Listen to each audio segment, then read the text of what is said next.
Keir Starmer has said that the Labour Party now wants to increase people's wealth. There are so many issues that this gives rise to, the biggest one of which is that does he understand that being wealthy is a relative measure?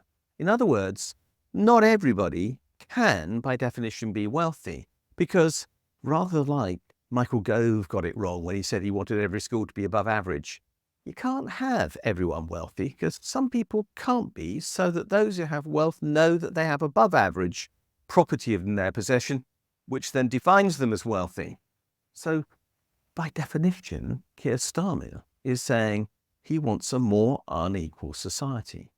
But is it the role of government, isn't in particular the role of a Labour government, to promote inequality of that sort? I personally don't think so.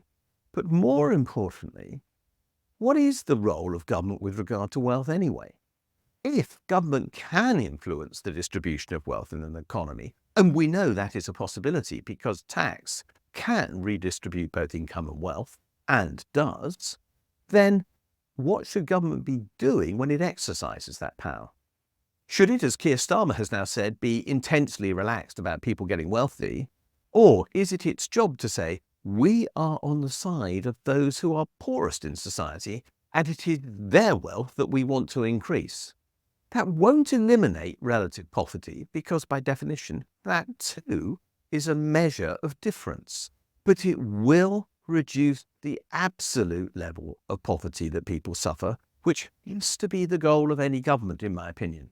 So why is Keir Starmer talking about the fact that he's intensely relaxed about wealth, unless he has a belief in a totally discredited form of economic policy, which is called trickle-down?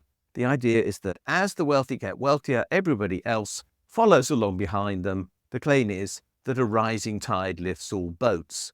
It doesn't. 45 years of experience of neoliberalism based upon that idea shows that inequality increases rather than decreases when you promote the interests of the wealthy above those of anybody else in society.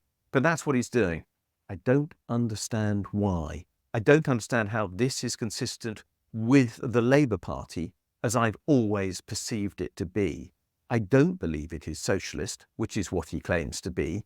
I believe he's sending out an extremely confusing message to the population, but he's serving one group in society, and that is the wealthy, on whose side he's acting. So why is he doing that now? Because he has the chance to do so, and he will gain from it. And I'm afraid to say, it seems that Labour is now almost entirely populated by people who are in the game of politics for their own benefit and not for that of everyone else in society.